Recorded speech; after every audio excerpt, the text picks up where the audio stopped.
அவர் கொடியை நடத்திட சாட்சிகளாய் என்று வாழ்ந்திட இயேசு ஆண்டவர் அவராய் நாம் செல்லுவோம்.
நம் ஆண்டவராகிய இயேசு கிறிஸ்துவின் அருளும் கடவுளின் பேரன்பும் தூயதில் ஆவியாரின் நட்புறவும் உங்கள் அனைவரோடும் இருப்பதாக.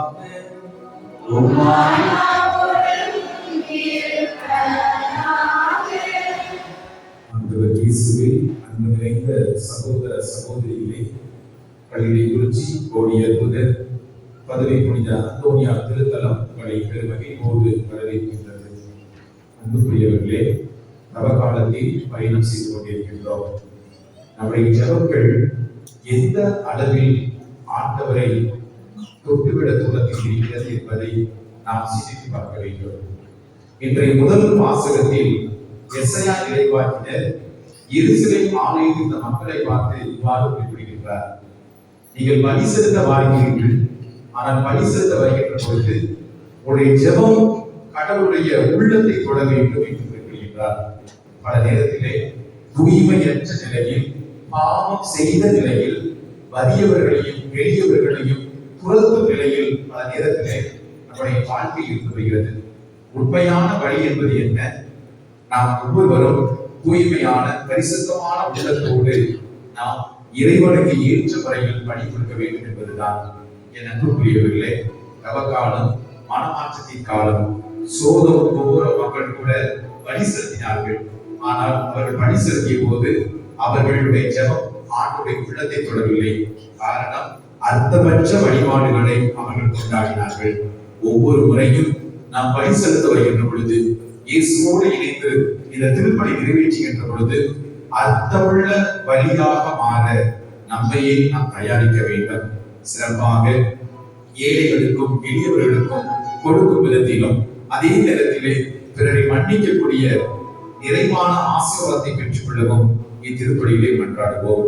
தூய மறை நிகழ்வை கொண்டாட தகுதி பெறும் பொருட்டு தடையாக இருக்கக்கூடிய நாம் செய்த பாவ குற்றங்களுக்காக மனவருதி மன்னிக்க வேண்டும்.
சரணடைந்தேன்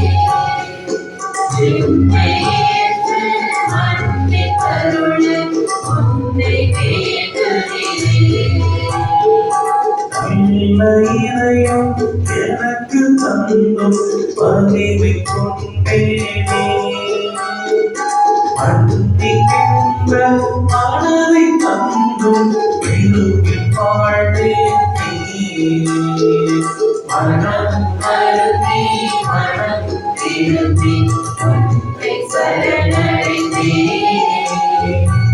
என்னை ஏற்று மன்னித்தருளும் உன்னை வேண்டுகிறேன். சகித்து வாழ பொறுமை தந்தும் சகித்து கொண்டேனே ஏற்றுக்கொள்ளும் இதயம் தந்தும் உரைக்கிறேனே மனம் வருந்தி மனம் திருந்தி உன்னை சரணடைந்தேன்.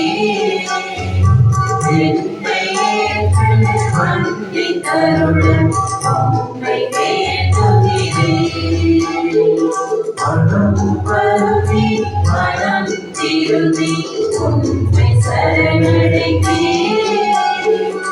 என்னை ஏற்று மன்னித்தருளும் உன்னை வேண்டுகிறேன்.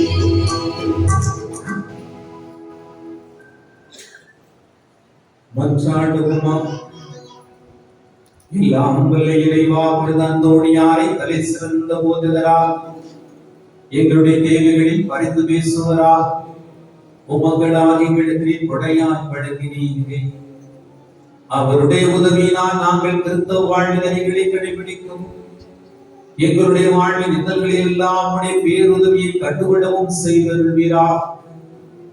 உமோடு தூயாவின் ஒன்றில் இறைவனா என்றும் வாழ்ந்து ஆட்சி செய்கிற ஆண்டவரும் திருமகனுமாகிய இயேசு கிறிஸ்து வழியாக உம்மை மன்றாடுகிறோம்.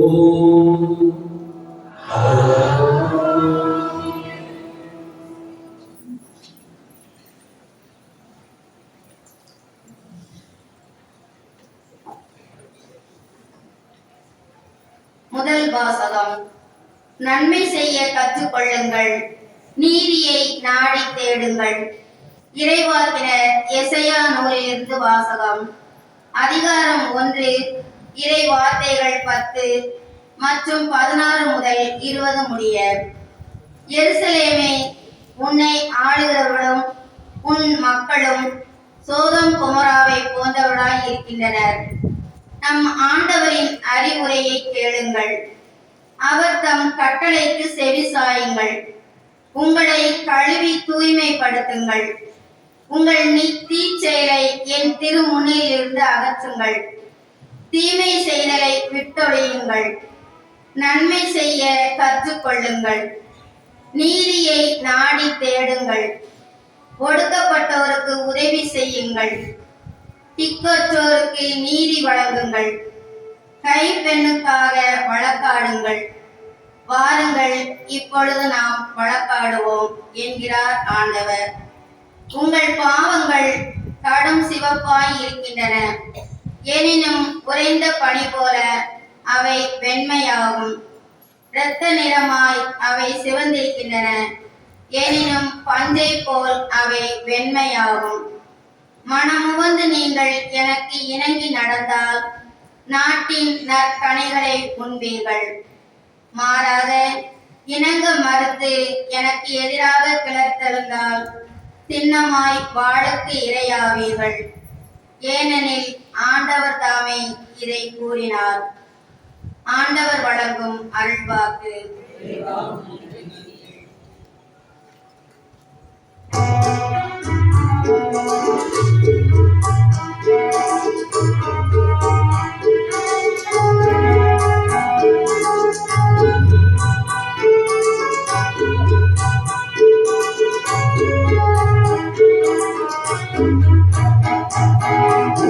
புகழை பாடுவது என் வாழ்வில் இன்பமையா. உன்னருளை போற்றுவது என் வாழ்வில் செல்வமையா. உன் புகழை பாடுவது என் வாழ்வில் இன்பமையா. உன்னருளை போற்றுவது என் வாழ்வின் செல்வமையா.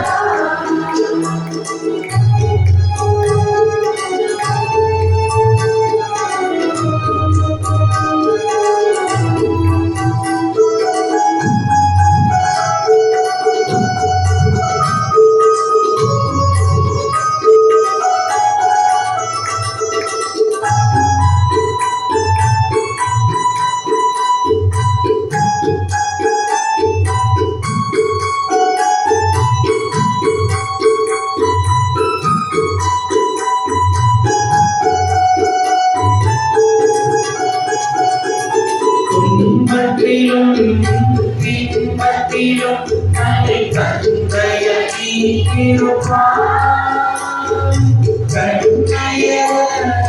காத்திருக்கும் தன்னை தந்தைய துன்பத்திலும் இன்பத்திலும் தன்னை தந்தைய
எனக்கு எதிராக நீங்கள் இழைத்த குற்றங்கள் அனைத்தையும் விட்டு விடுங்கள்.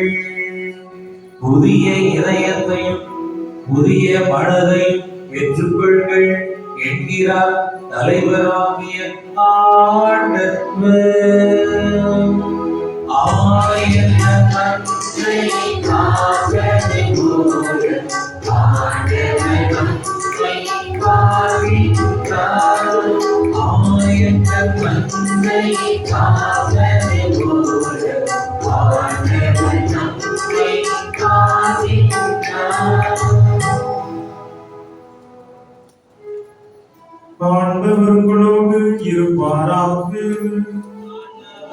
ஆன்மாவோடு இருந்தாரா.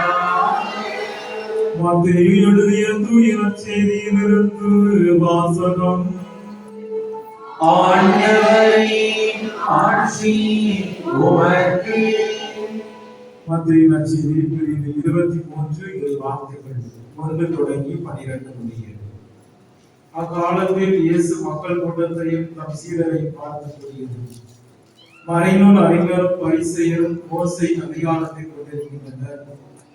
ஆகவே அவர்கள் என்னென்ன செய்யும்படி உங்களிடம் கூறுகிறார்களோ அவற்றையெல்லாம் கடைபிடித்து நடந்து பாருங்கள். ஆனால் அவர்கள் செய்வது போல நீங்கள் செய்யாதீர்கள். ஏனெனில் அவர்கள் சொல்வார்கள், செயலில் காட்ட மாட்டார்கள். சுமத்தற்கரிய வலுவான சுமைகளை கட்டி மக்களின் தோளில் அவர்கள் வைக்கிறார்கள். ஆனால் அவர்கள் தங்கள் விரலால் தொட்டு அசைக்க கூட முன்வர மாட்டார்கள். தாங்கள் செய்வதெல்லாம் மக்கள் பார்க்க வேண்டும் என்றே அவர்கள் செய்கிறார்கள். தங்கள் மறைநூல் வாசக பட்டைகளை அகலமாக்குகிறார்கள். அங்கியின் குஞ்சங்களை பெரிதாக்குகிறார்கள். விருதுகளில் முதன்மையான இடங்களையும் தொழுகை கூடங்களில் முதன்மையான இருக்கைகளையும் விரும்புகிறார்கள். சந்தை வெளிகளில் மக்கள் தங்களுக்கு வணக்கம் செலுத்துவதையும் ரவி என அழைப்பதை விரும்புகிறார்கள்.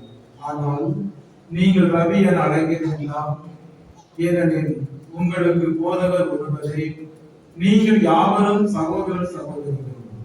இம்மண்ணுலகில் உள்ள எவரையும் தந்தை என நீங்கள் அழைக்க வேண்டாம், ஏனெனில் உங்கள் தந்தை ஒருவரே. அவர் விண்ணகத்தில் இருக்கிறார். நீங்கள் ஆசிரியர் எனவும் அழைக்கப்பட வேண்டாம், ஏனெனில் கிறிஸ்து ஒருவரே உங்கள் ஆசிரியர். உங்களுள் பெரியவர் உங்களுக்கு தொண்டராக இருக்க வேண்டும். தம்மை தாமே உயர்த்துகிறவர் எவரும் தாழ்த்துகிறார், தம்மை தாமே தாழ்த்துகிறவர் எவரும் உயர்த்துகிறார். ஆண்டவரின் அருள்வாக்கு. இயேசுவே உமக்கு புகழ். அன்புமிக்க கோடி அற்புதர் புனித அந்தோனியாருடைய அன்பு பக்தர்களே, நாம் ஒவ்வொருவருமே புனித அந்தோனியாரை நம்பிக்கையோடு தேடி வந்திருக்கிறோம். இந்த அந்தோனியார் வழியாக நாம் பல்வேறு நன்மைகளையும் ஆசீர்வாதத்தை பெற்றிருக்கிறோம். தொடர்ந்து புனித அந்தோனியாருடைய ஆசீர்வாதோடு நம்முடைய வாழ்வுக்கு நிறைவாக கிடைக்க வேண்டும் என்பதற்காக நாம் எல்லோருமே இன்றைக்கு இந்த திருத்தலத்துக்கு வந்திருக்கிறோம். அன்புமிக்க சகோதர சகோதரிகளை, நாம் எல்லோருமே இந்த தவ காலத்தில் இருக்கிறோம். தவ காலத்தோட எத்தனை நாள் ஆச்சு? எத்தனை நாள்? 12 நாள் ஆச்சா? 13 நாள் ஆச்சா? 14 நாள் ஆச்சா? ஒரு ஆள் கரெக்டா சொல்லுவோம். 12 நாளா 13 நாளா 15 நாள் ஆச்சா? 14 அன்னையோட இன்னையோட சேர்த்து 14, நாளையோட சேர்த்து 14.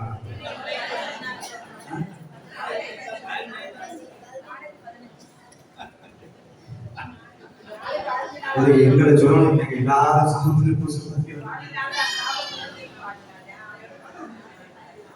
நீ 15 நாளா 14 நாளா?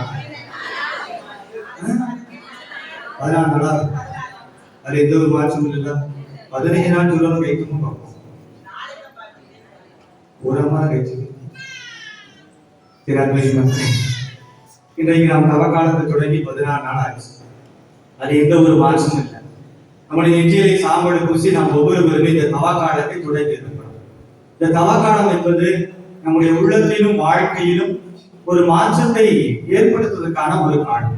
ஒவ்வொரு ஆண்டும் இந்த தவ காலம் நமக்கு கொடுக்கப்பட்டிருக்கிறார். இந்த தவ காலத்தில் மாற்றத்தை மட்டுமல்ல, நாம் ஒவ்வொரு நாளும் எந்த அளவில் வாழ்ந்திருக்கிறோம், நாம் இனிமேல் எப்படி வாழ வேண்டும் என்கிற சிந்தனை கொடுக்கப்பட்ட ஒரு காலம். அல்லது இந்த தவ காலத்தில் நம்முடைய நெற்றியில சாம்பலை பூசின உடனே தான் நம்ம நிச்சயம் 40 நாள் கழித்துதான் இயேசு உயிர்த்த பிறகுதான் என்னுடைய உள்ளத்திலும் வாழ்க்கையில மாற்றத்தை பெறுவேன் என்று நினைச்சோம்னா நம்முடைய நெற்றியில் பூசின அந்த சாம்பல் ஒன்று பயனற்றது.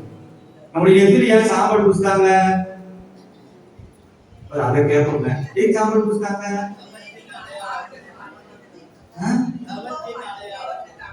தவத்தின் அடையாளமா? ஓ, இந்த சாம்பல் பூசின பிறகுதான் நீங்க சாப்பிடாம இருக்கும். தவத்தின் அடையாளம். இந்த சாம்பல் பூசின பிறகுதான் நாங்க ஜோம் பண்ணுவோம் சாமி, கோயிலுக்கு வருவோம் சாமி, நான் கண்டிட்டு நன்மை வைப்போம் சாமி, 40 நாள் தான் நம்ம பங்குச்சாங்க, குறிப்பா தப்பா பேச மாட்டேன் சாமி.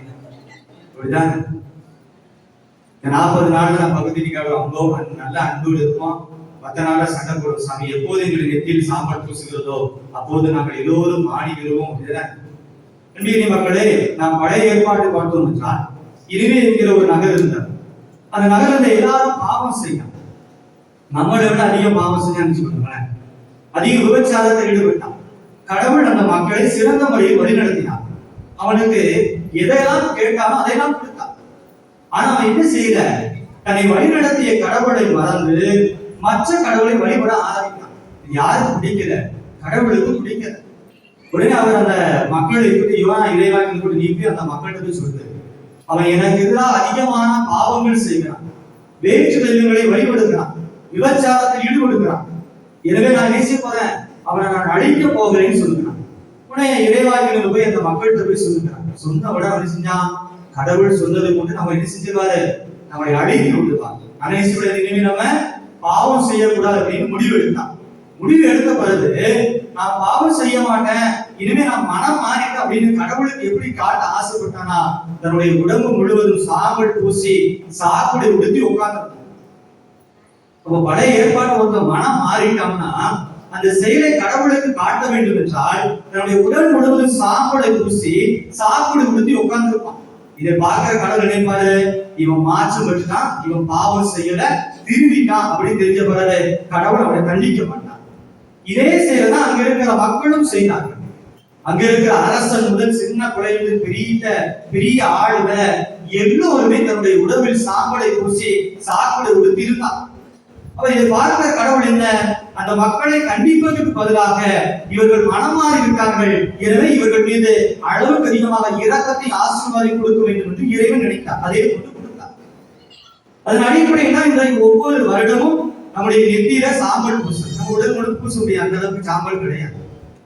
சாக்கு கொடுக்க முடியாது, எனக்கு இல்லாத சாக்கு இடத்துக்கு நம்ம இல்லை. அப்ப நம்முடைய நெற்றியில் சாம்பல் பூசுகிறார் என்றால் நாம் எல்லோருமே மனம் மாறிவிட்டோம், இனிமே தவறுகளை நாங்கள் செய்ய மாட்டோம் என்கிற அறிவுரையை நம் கடவுளுக்கு காட்டுவோம். அதன் அடிப்படையில் நிச்சயிப்பது நம்முடைய நெற்றியில் ஒவ்வொரு ஆண்டும் அந்த சாம்பல் பூசல் இன்றைக்கு நம்முடைய நெற்றியில் சாம்பல் பூசப்படுகிறார். அப்படி என்ன, நாம் ஒவ்வொருவருமே மனமாற்றம் மாறிவிட்டோம். இனிமே எந்த பாவங்களையும் எந்த தீமைகளையும் எந்த செயலை நினைச்சு கொண்டோம் நம்ம செய்ய மாட்டோம். ஆனா நம்முடைய நிலை அப்படி என்ன, நாம் எடுத்திருக்க உறுதிமொழி என்ன, இந்த 40 நாட்களில் மட்டுமே நான் பாவம் செய்யாமல் அடுத்து இயேசு உயிர்த்த பிறகு இனிமே நான் பாவம் செய்யலாம் என்கிற மனநிலை வாழ்ந்து கொண்டிருக்கிறோம். அது உண்மையான ஒரு மனமாற்றம் கிடையாது. அன்பிய மக்களே, நாம் ஒவ்வொருவருமே தொடக்கத்தில் நாம் தூயவராக மாசற்றவராக வாழ்வதற்காக கடவுள் நம்மை படைத்தார். தொடக்கத்தில் எந்த ஒரு பாவத்தோடு நாம் தீமை செய்யணும், தீ எண்ணத்தோடு வாழணும் அப்படிங்கிற கடவுள் நம்மை படைத்தார். அதைத்தான் எபேசியர் திருமுகம் அதிகாரம் 1 இறைவசனம் 4 மிக தெளிவாக சொல்லப்படுகிறது.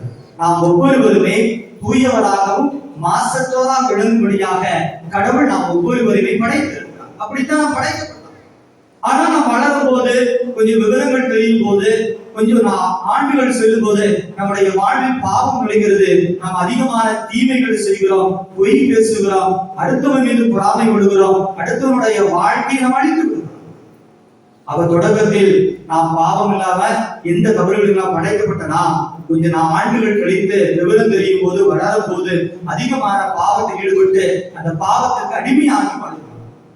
அப்ப நம்ம இதுல இருந்து என்ன செய்யணும், ஒரு மாற்றம்.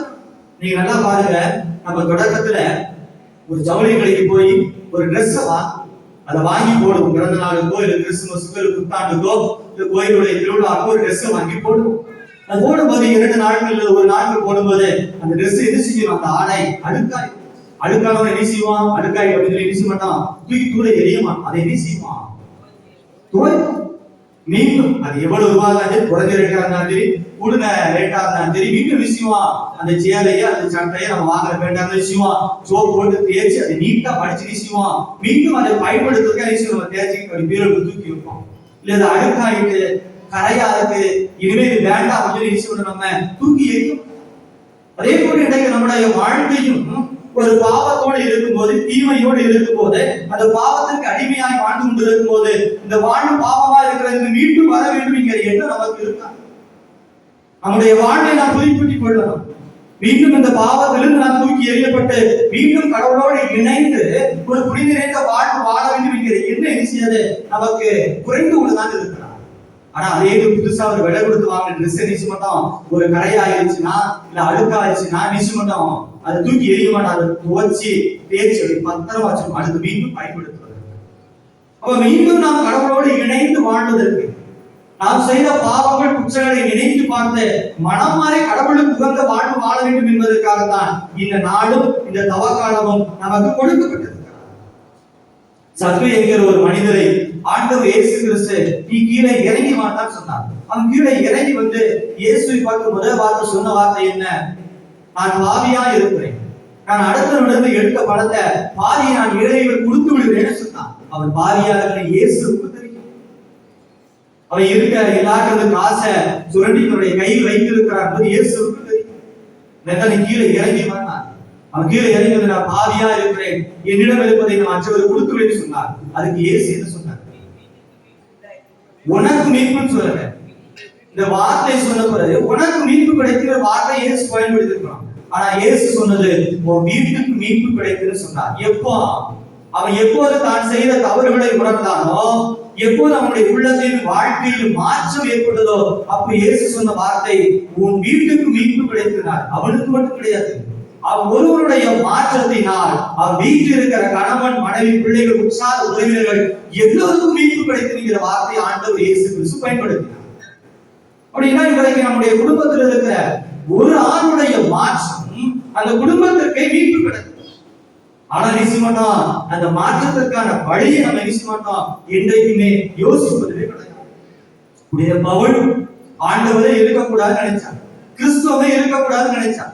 அதையும் ஆண்டவர் இயேசு கிறிஸ்து அந்த பவுலையும் தேடி சென்றார். 3 நாட்கள் கண் தெரியாமல் இருக்கிறான், கீழே விழுகிறார். அவசியம் பொழுது மீண்டும் அவருடைய உள்ளத்தின் வாழ்க்கையில் மாற்றத்தை ஏற்பட்ட பிறகு பவுல் ஆண்டவர் இயேசுவை பார்த்து சொன்னது வாழ்வது நான் அல்ல, கிறிஸ்து என்னில் வாழ்கிறான்னு சொன்னார். ஆண்டவர் இயேசு கிறிஸ்து புனித பவுலுடைய உள்ளத்தில் பெரிய ஒரு மாற்றத்தை கொடுத்தார். இன்றைக்கு நாமும் அப்படிப்பட்ட மாற்றத்தை பெற்று வாழ்வதற்காகத்தான் இன்றைக்கு நாம் ஒவ்வொருவருமே அழைக்கப்பட்டிருக்கிறோம்.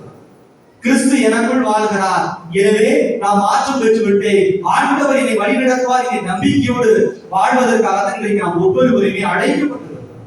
ஆனால் இந்த தவக்காலத்தில் நாம் செய்த பாவங்களை நினைத்து பார்த்து இவற்றிலிருந்து நம்ம மாற்றம் பெறணும் அப்படிங்கிற எண்ணம் நினைச்சல இன்னும் நம்முடைய உள்ளத்தில் பிற. இரண்டாவது அதற்கான முயற்சிகளை நாம் செய்யல.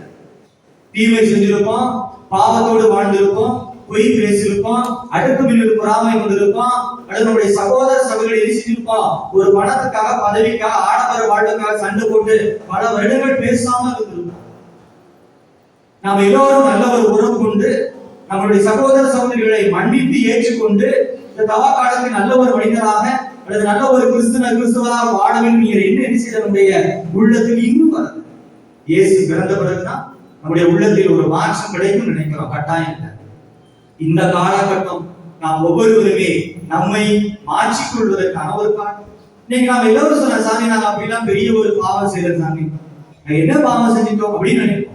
ஆனா இன்றைக்கு ஒவ்வொரு நாளும் நாம் பல்வேறு நேரங்களில் மனிதராக வாழ்வதற்கு பதிலாக மிருகமாகத்தான் வாழ்கிறோம். யோசிச்சு பாருங்க, நமக்கு எத்தனை அறிவு? நமக்கு எத்தனை அறிவு? 6 அறிவு. எந்த ஒரு மாற்றமும் கிடையாது.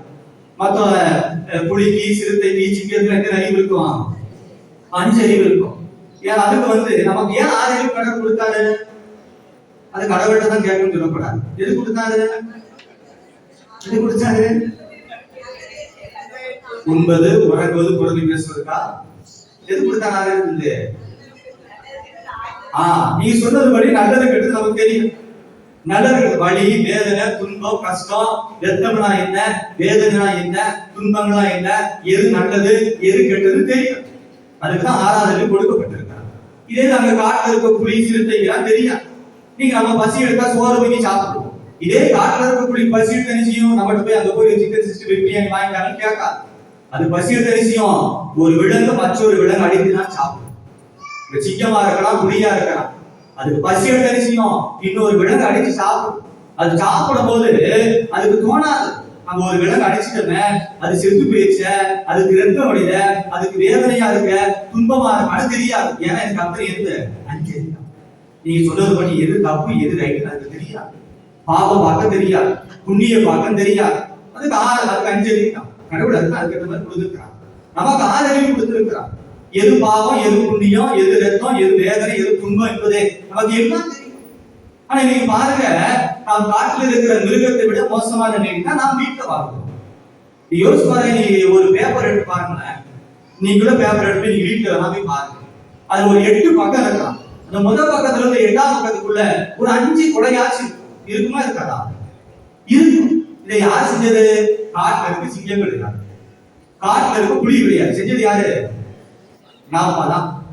நம்ம தானே பணத்துக்காகவோ பதவிக்காகவோ ஆடம்பர வாழ்வுக்காகவோ நாம் செய்கிற பாவத்தை மறைப்பதற்காக தவறான வாழ்வு வாழ்வதற்காக நிச்சயமா நாம் இருக்கிற கணவரை கொண்டுவரும், மனைவியை கொண்டு நாம் வளர்த்த பெத்த பிள்ளைகளை கூட கொண்டுவோம். அது குறைஞ்சது ஒரு 5-6 கொலையாச்சு. இதை செஞ்சது யாரு? நம்ம தான். இப்ப நமக்கு 5 அறிவா 6 அறிவா? ஒரு 6 நீங்க 5 6 5 அறிவு அடி சாப்பிடுங்க. 5 அறிவு உள்ள மிருகம் தான் மற்றவரை கடிக்கும், எத்தவரை பக்கம் வேற வளர்ச்சி செய்யும். நம்ம 6 அறிவு நமக்கு எது நல்லது தெரியும். தெரிஞ்சு நம்ம செஞ்சா நமக்கு எந்த அறிவு?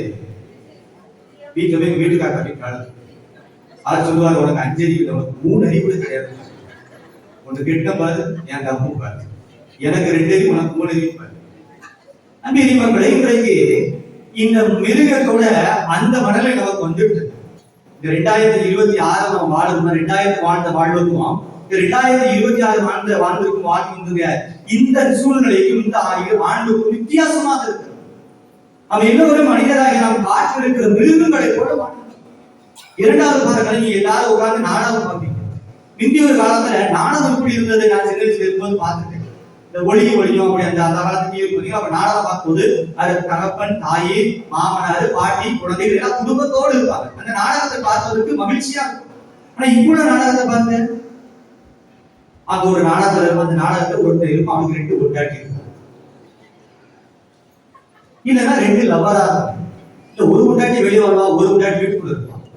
இந்த நாடகத்தை நம்ம சாயந்தரம் 7 மணிக்கு நைட்டு 10 மணி தான் பார்ப்போம். ஒரு நாடகம் தெரிய கிடையாது. இந்த ஒரு நாடகத்திலேயாவது நீங்க பார்க்கிற நாடகத்திலேயாவது எந்த நாடகத்திலேயாவது நம்ம மாதா டிவியை தவிர எந்த நாடகத்திலேயாவது நீங்க கடவுள் மீது நம்பிக்கை கொள்ளணும், கடவுள் எங்க ஒரு இருக்கிறா, நீங்க அன்போடு வாழணும் அப்படிங்கிற ஒரு செய்தியை சொல்லினா சொல்லியிருக்காரு. சொல்லுங்க, நாளைக்கு அந்த நாடகத்தை நான் பார்க்கிறேன் சொல்லுங்க. நானும் ஒரு பங்குச்சாங்க கட்டாயம், அவர்கிட்ட டிவியே கிடையாது. அப்ப பாருங்க, இதுதான் முக்கியம் பார்ப்போம். இதை உட்கார்ந்து பார்க்க மட்டும் இல்லாம மறுநாள் காலையில கூட்டமா உட்கார்ந்து அக்கா கடையை கேட்டியா, இந்த இலக்கிய எப்படித்தான் நம்முடைய குடும்பத்தை சமாளிக்க போறான்னு. உன் குடும்பமே பெப்பரகன் கிடக்கும், நம்ம குடும்பமே பெப்பரகன் கிடக்கும், குடிக்க கஞ்சி இல்லாம சீரழி சிங்கச்சி வந்து கிடக்கு பார்த்துக்காங்க. இவங்க அந்த நாடகங்களுக்கு குடும்பத்தை பத்தி பேசுவாங்க. 2வது இடத்துல சாந்த பூசணிகளும் பங்குச்சாலை கரெக்டா 7:30 முடிச்சிருந்து பாத்தீங்களா, அவரு செத்தாரு. ஏன்னா 7:30 எங்க நாடகம் போடணும். அப்ப நம்முடைய மனநிலை இன்றைக்கு அப்படி மாறிட்டு, கடவுள் என்பது ஒரு இருக்கிறார், அவர் மீது நம்பிக்கை கொள்ளணும். 2வது கடவுள் பயம் என்பது ஒன்று இருக்கிறது, நாம் கடவுளுக்காக பயப்படணும் அப்படிங்கிற மனநிலை இல்லை. இன்றைக்கு நாம் பணத்துக்காகவும் பதவிக்காகவும் ஆடம்பர வாழ்வுக்காக நாம் செய்கிற நபர்களை மறைப்பதற்காக நாம் இன்றைக்கு என்ன செய்யணும், அதிகமான பாவங்களை செய்து கொண்டிருக்கிறோம். ஆனால் தான் என்ன செய்ய முடியல, இன்றைக்கு மாற்றத்தை நோக்கி நம்மளால யோசிக்கவே முடியாது. அப்படி இருக்கும்போது ஒவ்வொரு முறையும் பங்குச்சாலையில் மைக்கிற கூறிட்டே இருக்க வேண்டியதான், தவகாலம் வந்துட்டு மாறுங்க மாறுங்க மாறுங்க. அவர் தான் 5 வருஷங்களுக்கு எடுத்து பார்த்துக்கோம். அன்பே மக்களை, நாம் அதற்கான வழி நாம் என்ன செய்ய யோசிப்பது. எனவே இங்க இருக்கிற சமூகம் அப்படிதான் இருக்கிறது. நாம் கிறிஸ்தவராக நம்முடைய உள்ளத்தில் இருக்கிற மனநிலை அப்படித்தான் இருக்கிறார். நீங்க மாற்றம் என்று சொல்லும் போது எல்லாவற்றிலும் மாற்றம் இருக்கிறது, எந்த ஒரு மாற்றமும் கிடையாது. இன்னைக்கு ஒரு காலகட்டத்துல இந்த வருஷம் நீங்க திருவிழாவுக்கு ஒரு 1000 ரூபாய்க்கு ஜவுளி எடுத்தீங்கன்னா அடுத்த வருஷம் எவ்வளவு எடுக்கணும்? 2000. கேட்டா ஆண்கள் சொல்றாங்க, வீட்டுக்காரமா அரிசி கரெக்டா சொல்றாரு, 2000 எடுக்கணும். அதுல எந்த ஒரு மாற்றமும் கிடையாது. எடுத்தாருன்னா வீட்டுக்காரன் செத்தான், எடுத்தாலும் மாற்றமே கிடையாது. நீங்க 1000 ரூபாய் எடுத்தீங்கன்னா அது குறைஞ்சிருச்சுன்னு அடுத்த வருஷம் 2000 குறையாம எடுக்கணும். அதே போல பாருங்க, இன்றைய காலகட்டத்துல நம்முடைய ஆடையில, நம்முடைய பேச்சில, நம்முடைய இல்லத்தில எல்லாவற்றும் நாம் மாற்றம் இருக்கிறோம். நம்முடைய நாகரீகத்துல, பண்பாட்டுல எல்லாவற்றிலும் மாற்றம் இருக்கிறது. ஆனா இன்றைக்கு என்ன சில மனிதனுடைய உள்ளத்தில் இருக்கிற அந்த மாற்றம் வரவே இல்லை. முந்தி இருந்ததை விட இப்ப வாழ்ந்து கொண்டு இருக்கிற மனிதனுடைய மனநிலை மிருகமாத்தான் இருக்கிறார்.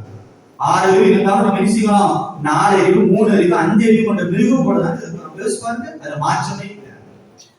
அந்த மாற்றத்துக்கான வழியை நம்ம யோசிக்க காரணம், நாம் இன்றைக்கு பணத்தின் அடிப்படையிலோ, பதவியின் அடிப்படையிலோ அல்லது ஆடம்பர நிலையில் வாழும்போது நாம் மாற்றத்துக்கான வழியை நம்ம சில யோசிப்பதே கிடையாது.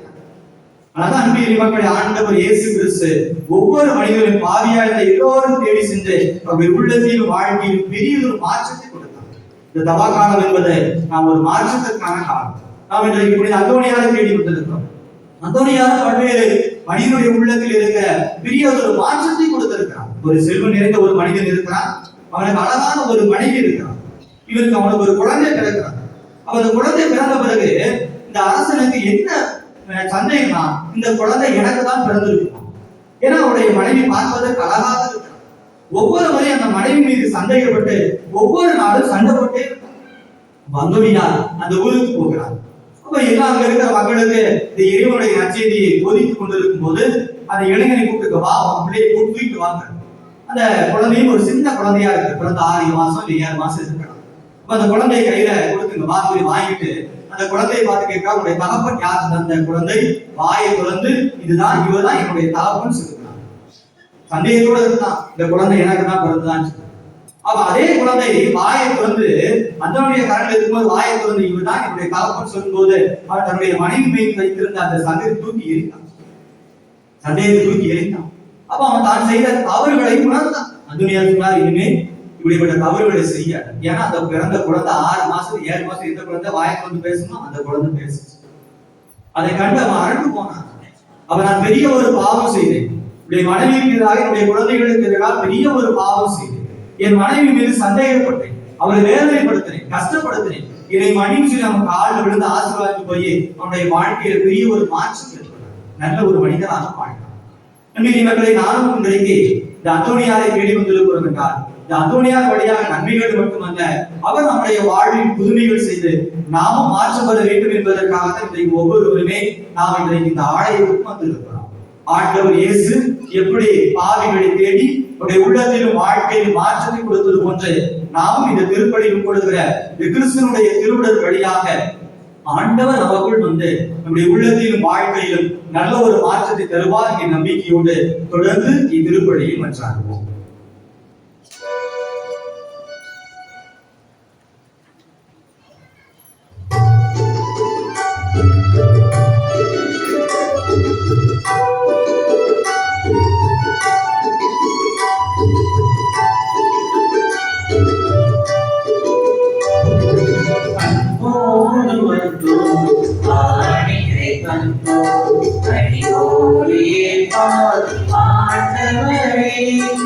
பலியோடு செய்வார் அன்போடு வந்தோம், ஆணினை வந்தோம், பலியோடே ஆண்டவரே, உன் பலியோடு செய்வார்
சகோதர சகோதரி, உங்களுடையதும் என்னுடையதுமான இந்த பலி எல்லாம் வல்ல தந்தைக்கு ஏற்றதாகும்படி மன்றாடுங்கள்.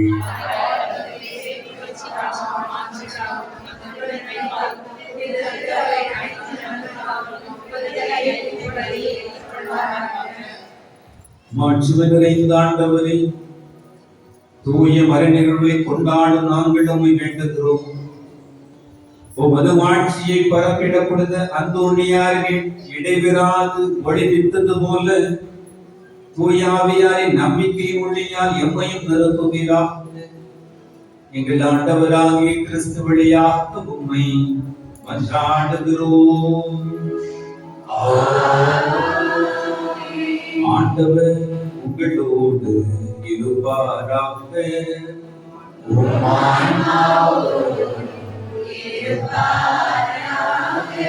இதயங்களை மேலே எழுப்புங்கள்.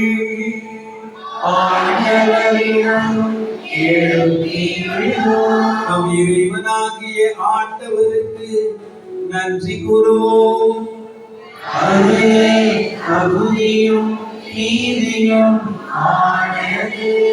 ஆண்டவரே, தூயவரமான தந்தையே, என்றும் வாழும் எல்லாம் வல்ல இறைவா, எங்கள் ஆண்டவராகிய கிறிஸ்து வழியாக எந்நாளுமிடத்திலும் நாங்கள் உமக்கு நன்றி செலுத்துவது மெய்யாகவே தகுதியும் நீதியும் ஆகும்.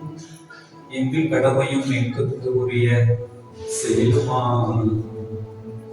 உம்முடைய பிள்ளைகளின் உள்ளங்களை தூய்மைப்படுத்தி புதுப்பிக்க பயனுள்ள முறையில் இத்தவக்காலத்தை ஏற்படுத்தி இதனால் நாங்கள் மட்டுமேறிய பற்றுகளிலிருந்து விடுதலை பெற்று நிலையற்றவர்களை மனதை ஈடுபடுத்தாது நிலையானவற்றின் மென்மேலும் மனதை செலுத்துமாறு எங்களை தூண்டி எழுப்புகின்ற காலம் மீது. ஆகவே ஆண்டவர் வானதுரணிகளோடு புனிதரின் பெருந்திரளோடும் உமக்கு புகழ்ச்சி பண்ணி செய்து முடிவின்றி பாடுவதாவது.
எங்கள் யாகவே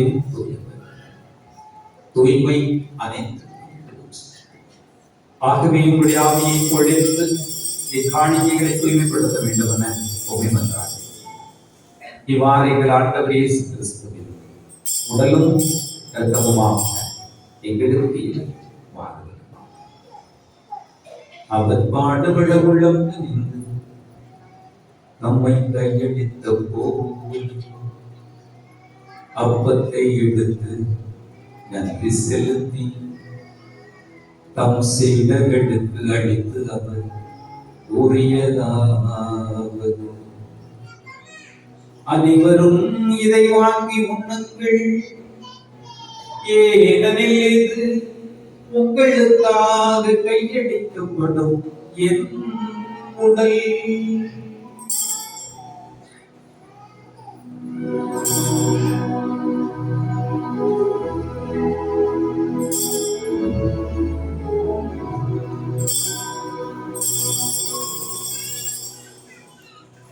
அவ்வண்ணமே இரவு விருந்தை அருந்திய கிண்ணத்தையும் எடுத்து நன்றி செலுத்தி தம் சீடர்களுக்கு அளித்து அவர் கூறியதாவது, அனைவரும் இதிலிருந்து பெற்று பருகுங்கள். ஏனெனில் இது புதிய நிலையான உடன்படிக்கைக்கு உரிய என் இரத்தம். இது பாவ மன்னிப்புக்கென்று உங்களுக்காகவும் எல்லோருக்காகவும் சிந்தப்படும். இதை என் நினைவாக செய்யுங்கள்.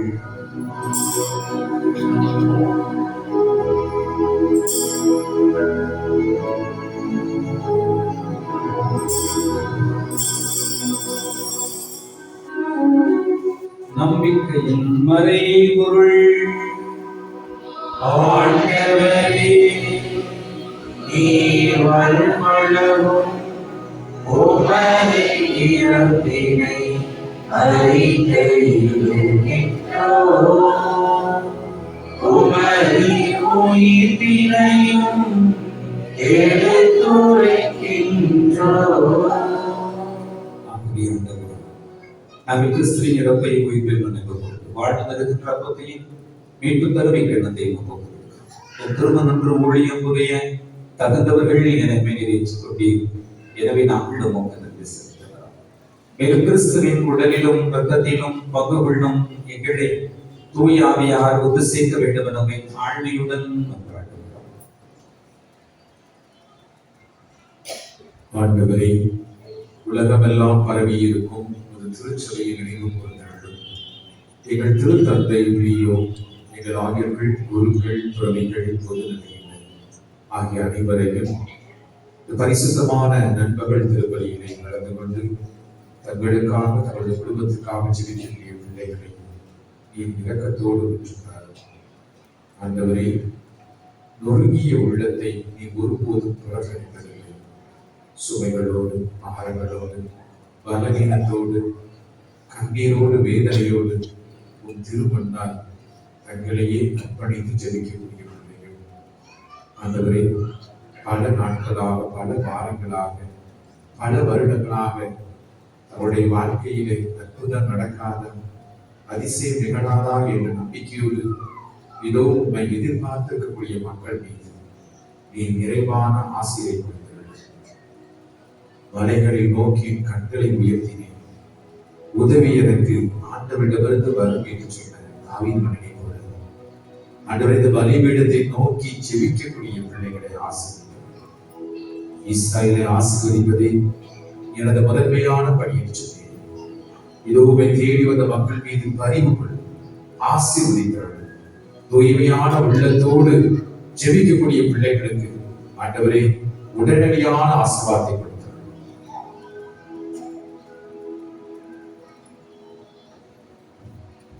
மீண்டும் உயிர்த்தெழும் எதிர்நோக்கோடு இறந்தோர் எங்கள் சகோதர சகோதரிகளை இறந்தோர் அனைவரையும் இரக்கத்துடன் நினைவு கூர்ந்து உமது திருமுக ஒளியினுடைய ஏற்றோடு எங்கள் அனைவர் மீதும் இரக்கமாகும். கடவுளின் கன்னித்தாயான புனித மரியா, உடைய கணவரான புனித யோசேப்பு, புனித திருத்தூதர்கள், எங்களுடைய பங்கினுடைய பாதுகாவலர் புனித அந்தோனியா, இவ்வுலகில் உகந்தவராய் இருந்தவராகிய புனிதர் அனைவருடனும் நாம் நிலைவாழ்வில் பங்கு கொள்ள தகுதி பெற்று உன் திருமகன் இயேசு கிறிஸ்து வழியாக உம்மை புகழ்ந்தேத்து மரபரோட உண்மை பெற்றாக போகும்.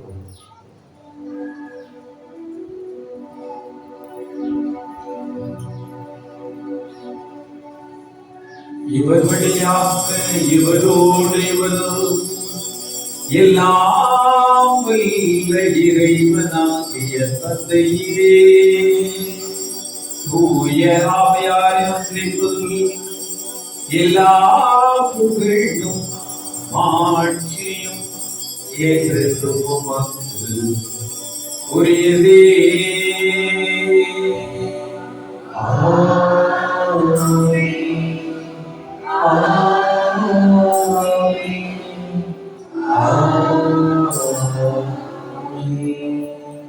மீட்பரின் கட்டளையால் கற்பிக்கப்பட்டு தெய்வ வடிவினையால் பயிற்சி பெற்ற நாம் துணிந்து மன்றாடுவோமா. உலகில் இருக்கிற எங்கள் தந்தையே, உமது பெயர் தூயதென போற்றப் பெறுக. உமது ஆட்சி வருக. உமது திருவுள்ளம் விண்ணுலகில் நிறைவேறுவது போல மண்ணுலகிலும் நிறைவேறுக. எங்கள் அன்றாட உணவை இன்று எங்களுக்கு தாரும்.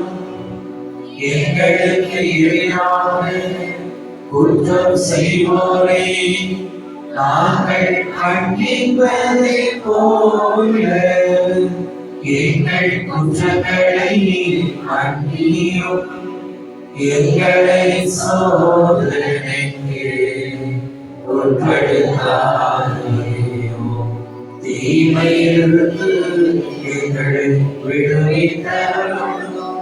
ஆண்டவரே, தீமை அனைத்ததும் எங்கள் வாழ்நாளில் அமைதியரடோமே மன்றாடுகிறோம்.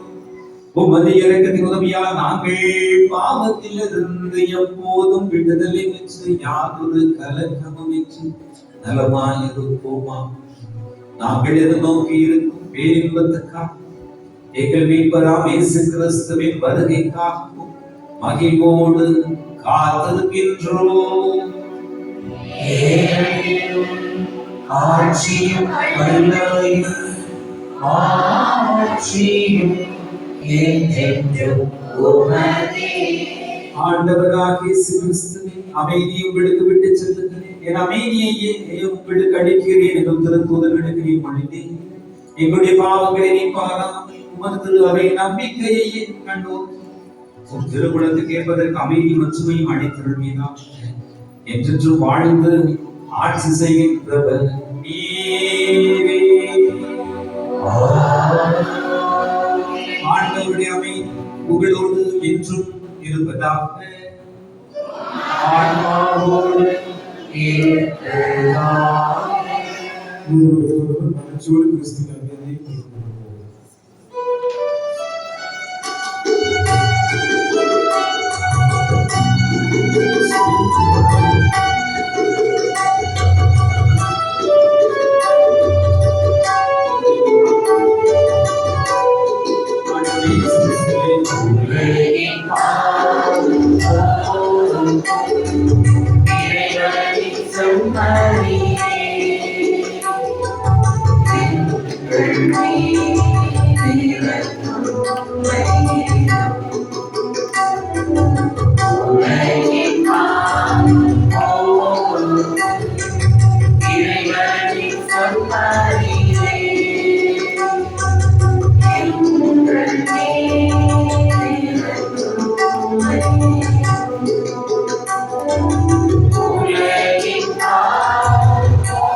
இதோ இறைவனின் சிலை.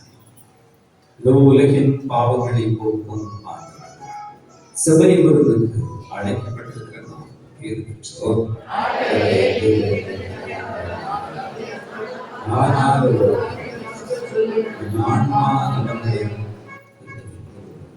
நம்மை காத்து துளசிய சோகள் பிரியமானவர்களே, தங்களை முழுமையாக தயார் செய்திருக்கின்ற கத்தோலிக்க கிறிஸ்தவர்களும் திவ்யநற்கருணை பெற்றுக்கொள்ள விளையாட்டோடு விளைகின்றோம்.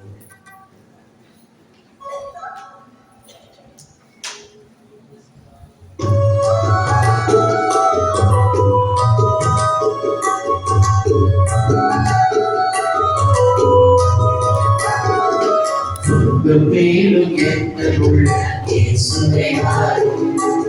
சுமைகள் சுமந்து சோர்ந்து வாழ்வி அமைதியை காரும். துன்பப் பேரும் எங்களுள்ள இயேசுவே வாரும். சுமைகள் சுமந்து சோர்ந்து வாழ்வி அமைதியை காரும். உணவாய் வந்த தெய்வமே உறவில் வளர்ந்திட, உறவில் நாடும் வளர்ந்திட உன்னருளை கொடுத்திட. அந்த பேரும் எங்களுள்ள இயேசுவே வாரும். சுமைகள் சுமந்து சோர்ந்த வாழ்வி அமைதியை காரும்.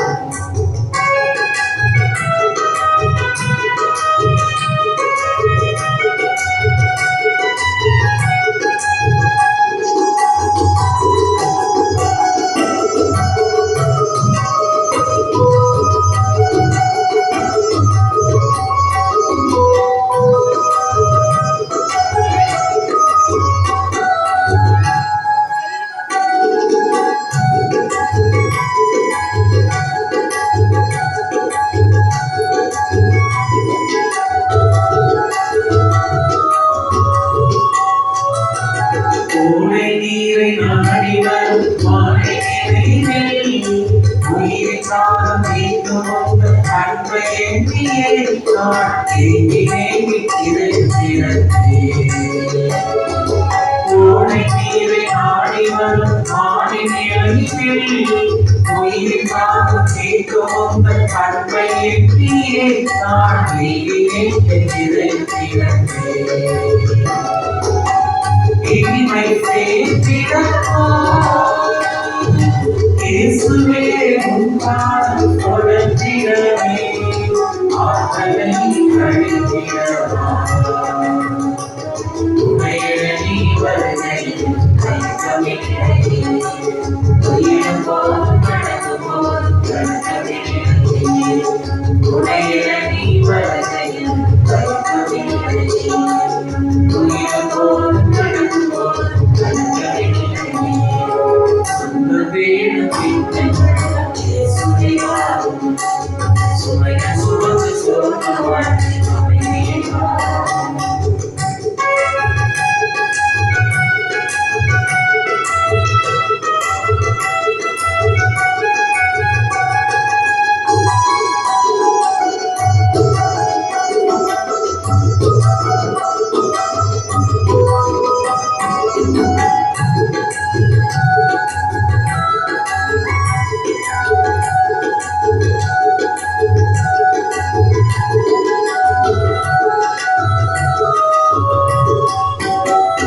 அமைதி உன்னில் காணும்போது வசந்தம் மலருவே.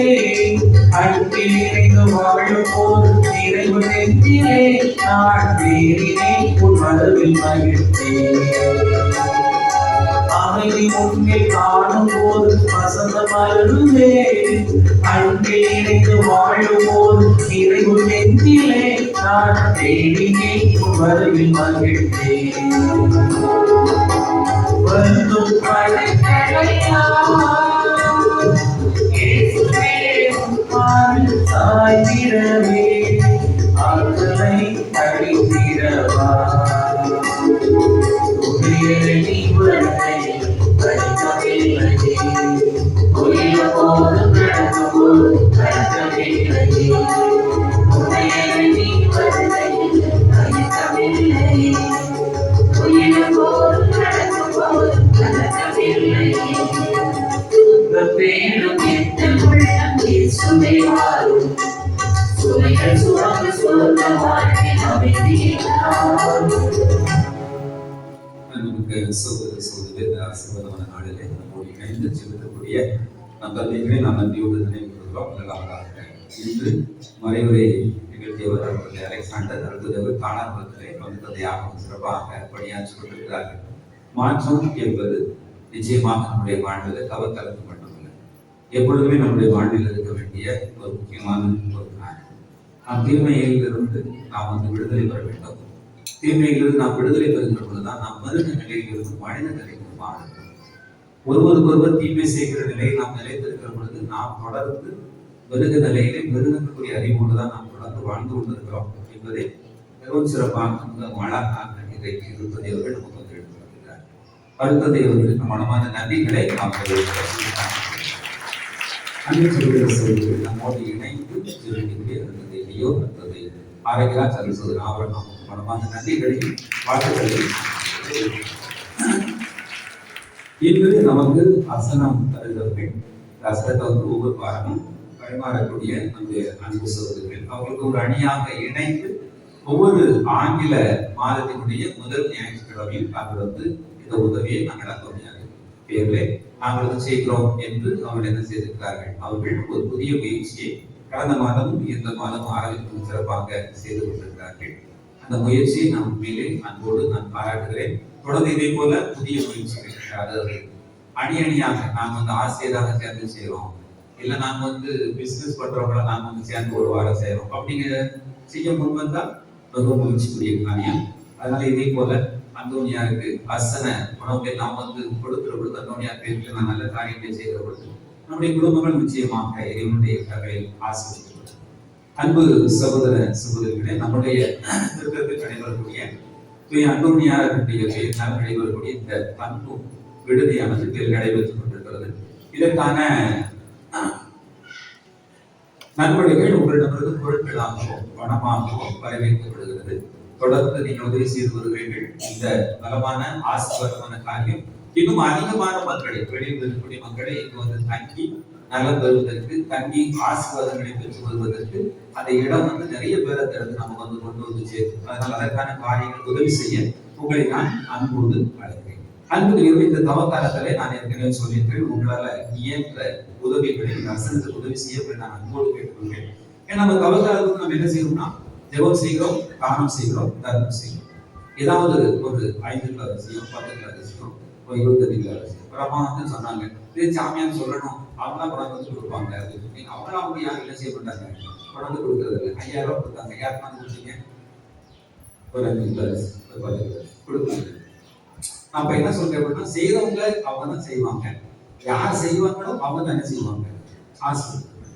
அது வந்து அதுல வந்து நம்ம வந்து சொல்றோம் அப்படிங்கிறதுனால நீங்க வந்து செய்யணும் கட்டாயம் இல்லை. கடவுள் வந்து உங்களுக்கு நல்ல மனதை தந்திருந்தா நீங்க செய்யுங்க. சாமியை சொல்றது நீங்க யாரும் என்ன செய்ய வேண்டாம். காரணம் என்ன அப்படின்னா, யார் செய்ய வேண்டும் என்று நினைக்கிறார்களோ அவங்க செய்வாங்க. அந்த பக்கத்துல இருந்து எந்த பக்கம் பணம் நான் என்ன செய்ய வேண்டும். காரணம் என்ன, எனக்கு கடவுள் அந்த மனசு கொடுக்கும். அந்த பக்கத்துல இன்னொரு பக்கம் பணம் என்ன செய்வேன், அதே போலதான். அதனால வந்து நீங்க என்ன செய்ய வேண்டாம் அப்படின்னா, இது நாம சாமியார் சொல்றாரு அப்படிங்கிறதால நீங்க அங்க செய்யுங்க. ஆண்டவருடைய ஆசீர்வதிக்கிறார் அப்படின்னு நினைச்சீங்க அப்படின்னா தாராளமாக செய்யுமாறு உங்களை நான் அன்போடு கேட்டுக்கொள்கிறேன். அன்பு சகோதர சகோதரிகளே, உங்களை வந்து இந்த பாட்டு அடங்கிய ஒரு பேப்பர் வந்து என்ன செய்யப்பட்டிருக்கும், கொடுக்கப்பட்டிருக்கும். அது முடிஞ்ச உடனே நீங்க என்ன செய்யுங்க, கொடுத்து செல்லுமாறு உங்களை நான் போட்டு கேட்டுக்கொள்கிறேன். அது எதுக்காக கொடுக்கப்பட்டிருக்கிறது அப்படின்னா, எல்லாரும் சேர்ந்து என்ன செய்யணும், எல்லாரும் சேர்ந்து திருப்பலியில் என்ன செய்ய வேண்டும், பங்கெடுக்கணும். யாராவது நம்ம வந்தோம் போனோம் அப்படின்னு இல்லை, எல்லோரும் சேர்ந்து என்ன செய்ய வேண்டும், திருப்பலியில எல்லா பாடல்களையும் என்ன செய்ய வேண்டும், பாட வேண்டும் என்பதற்காக கொடுக்கப்பட்டது. இன்னும் இதே மாதிரி இது வந்து 2 செட் அடங்கின பாடல் காடு. இதே மாதிரி இன்னும் 2 செட் என்ன செய்யணும், திருப்பி தொடர்ந்து என்ன செய்யணும், எதுக்கு அப்படின்னா, ஒரு 10 செட் நம்ம வச்சுக்கிட்டோம் அப்படின்னா திருப்பி நாம வந்து பாடுகிற பொழுது நாம சும்மா வந்தோம் போனோம் அப்படின்னு இல்லை, நம்ம வந்தோம், பங்கெடுத்தோம், பாடணும், ஜெபம் பண்ணணும் அப்படி எல்லோருடைய மக்களையும் அதிகப்படுத்துவது. சரிதானா? அதனால அந்த பாடுகாரர்களை நீங்க முடிஞ்சோடு என்ன செய்யுங்க, சகோதரிகள் மத்தியில் வருவாங்க, அவங்களோட ஒப்படைக்குமாறு நான் அன்போடு அன்பு சகோதர சகோதரிகளே, இந்நாளிலே நம்முடைய திருத்தலத்துக்கு நம்முடைய தந்திரக்கூடிய சகோதர சகோதரிகள் வரும். கடந்த வாரம் வாசிக்கப்படவில்லை நிறைய இருக்கிறது. அந்தோணி சேவியர், முப்படலை சார்ந்த அந்தோணி சேவியர், அம்பாசமுத்திர ஜான்சன், பெருமாள்புரத்தை சார்ந்த விக்ரமசிங்கபுரத்தை சார்ந்த ஸ்ரீ பந்தல் மும்பை எஸ்தர், விக்ரமசிங்கபுரம் சங்கர் விஸ்வநாத், விக்ரமசிங்கபுரம் இருதயராஜ், சத்யநாதன் பாக்கெட், convent construction, Thomas Thambur, MJ, KTC Nagar, Mary Jeevaraj, Palayamkottai Rajendran, கரடிக்குறிச்சியை சார்ந்த எஸ்.எஸ். அடைக்கலம் ஆசிரியர், கர்த்தப்பே மரிதாஸ் மையங்கள், விகேபுரம் சங்கர் விஷ்ணு. நம்முடைய அனைத்து உள்ளங்களுக்கும் மனமார்ந்த நன்றிகளையும் வாழ்த்துக்களையும் ஆண்டவரோடு ஆசீர்வாதம். நன்றி.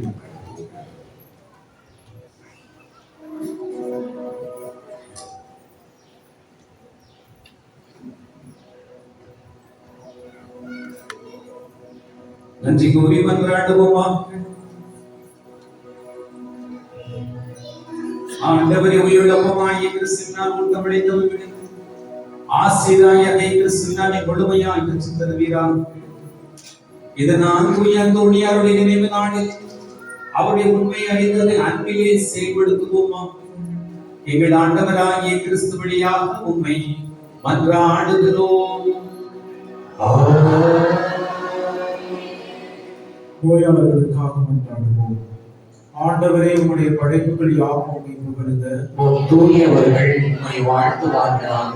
தூயவர்கள் உமது வல்லமையை நினைத்து மகிழ்ச்சி அடைவார்கள்.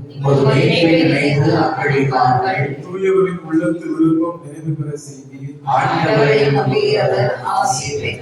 புனித அந்தோணியாரின் புகழையும் அவரது மேலான பெயரையும்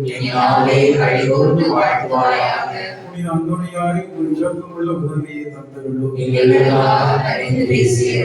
ஆண்டவர் உங்களோடு இருப்பாராக. இரக்கம் நிறைந்த ஆண்டவரே, ஆறுதல் அளிக்கும் இறைவா, நோயிற்றோர் உடல் நலம் தேடி உங்களிடம் வந்தார்கள் என்ற இறை வார்த்தைக்கு ஏற்ப நோயுற்றவராகிய நாங்கள் தாழ்மையோடும் நம்பிக்கையோடும் உம்மை நாடி வந்திருக்கிறோம். உடல் மன நோயால் வருந்தும் உம் ஊழியரை பாரும். உம் மக்களான எங்களுக்கு ஆறுதல் தாரும். இத்திருத்தலத்தை தேடி வந்துள்ள எல்லா நோயாளிகளையும் சந்தித்து தொட்டு நலமாக்கி எங்களுக்கு துணையாயிரும். நாங்கள் துன்பங்களினால் தூய்மை அடைந்து ஒரு இரக்கத்தினால் விரைவில் நலமடையும்படி அருள் புரியும். எங்களுக்கு அருளும் வாழ்நாளெல்லாம் ஒரு நன்மை தரத்திற்கும் நலமாக்கும் ஆற்றலுக்கும் நாங்கள் சான்று வர செய்தருளும். என்றென்றும் வாழ்ந்து ஆட்சி செய்கிறவரே உம்மை மன்றாடுகிறோம். ஆமென். வல்லமை பொருந்திய கோடி அற்புதரான புனித அந்தோனியாரின் பரிந்துரையால் நம் ஆண்டவராகிய இயேசு கிறிஸ்து உங்களை பாதுகாக்க உங்கள் நடுவிலும், உங்களை ஆதரிக்க உங்களோடும், உங்களுக்கு வழிகாட்ட உங்களுக்கு முன்னும், உங்களுக்கு காவலாயிருக்க உங்களுக்கு பின்னும், உங்களை நலமாக்க உங்களுக்குள்ளும், உங்களை ஆசீர்வதிக்க உங்கள் மேலும் இருப்பாராக. எல்லாம் வல்ல இறைவன் தந்தை மகன் தூய ஆவியார் உங்களை ஆசீர்வதிப்பாராக. மனமாற்று பெற்று மகிழ்வோடு வாழ்ந்திட சென்று வாருங்கள். ஆண்டவர் நம்மோடு.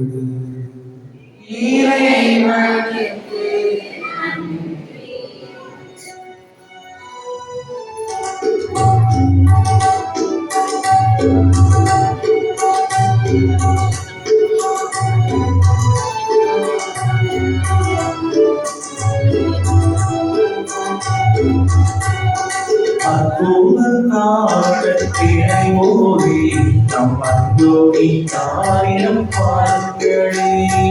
அற்புதம் நாடத்தினை ஓடி நம் அந்தோணி தாயினம் பாருங்களே. பாருங்களே பாருங்களே தூய அந்தோணி தாழ்வுகள் பாடுங்களே. பாருங்களே பாருங்களே தூய அந்தோணி தாழ்வுகள் பாடுங்களே.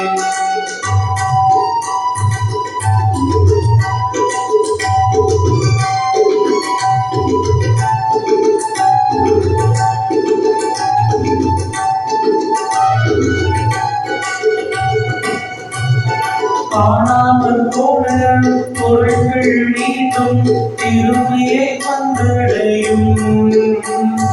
நீனை தொடர்ந்த செல்வங்கள் எல்லாம் விரைவாய் கூடி வரும்.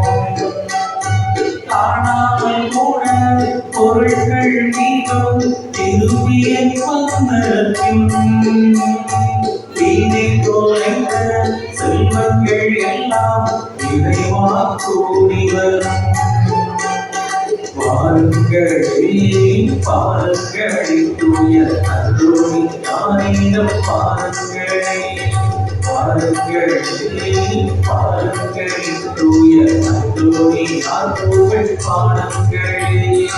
அற்புத நாடத்தினை ஓடி நம் அந்தோணி தாயினம் பாருங்களே.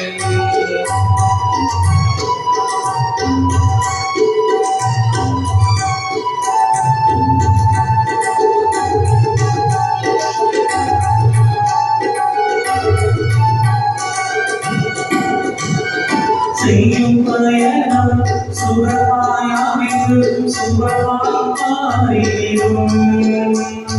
செய்யும் வழியில் அரணாயிருந்து அவையும் தாடி வரும். செய்யும் பயணம் சுகமாயாவிது சுகமாயிருக்கும். செய்யும் வழியில் அரணாயிருந்து அவையும் தாடி வரும். பாருங்களே பாருங்களே தூய அந்தோணி தாழ்வுகள் பாடுங்களே. பாருங்களே பாருங்களே தூய அந்தோணி தாழ்வுகள் பாடுங்களே. அற்புத பாடத்திலே ஓடி அந்தோணி தாயினம்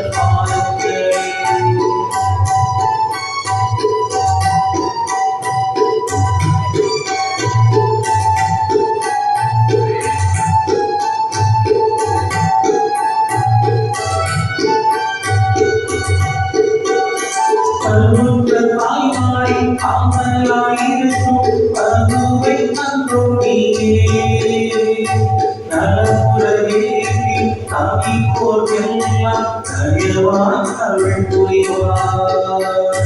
கருவுற்ற தாயாய் காவலாயிருக்கும் அதுவை தந்தோடிக்கே தலமுறவே தமிழோர் எல்லாம் தயவாய் அருள் புரிவார். பாருங்கள் பாருங்கள் தூய அந்தோணியார் உங்கள் பாடங்களே பாருங்கள் பாருங்கள் தூய அந்தோணியார் உங்கள் பாடங்களே அற்புத பாடத்திலோரி தூய அந்தோணியாரிடம் பாருங்களே.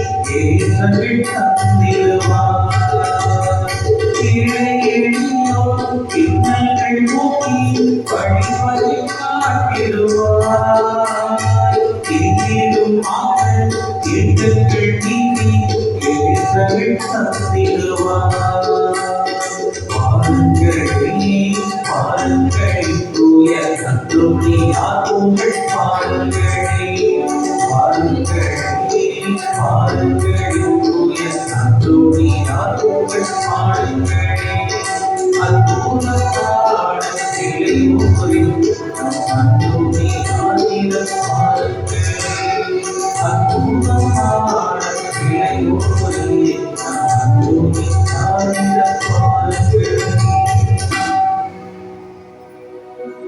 நிலையான புகழுக்குரிய தூய்மைக்கு நற்கருணைக்கு எல்லா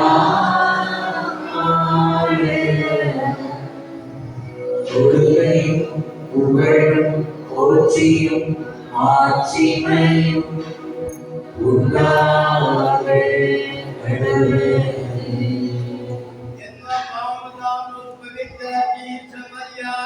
எங்களுக்காக வேண்டிக் கொள்ளும்.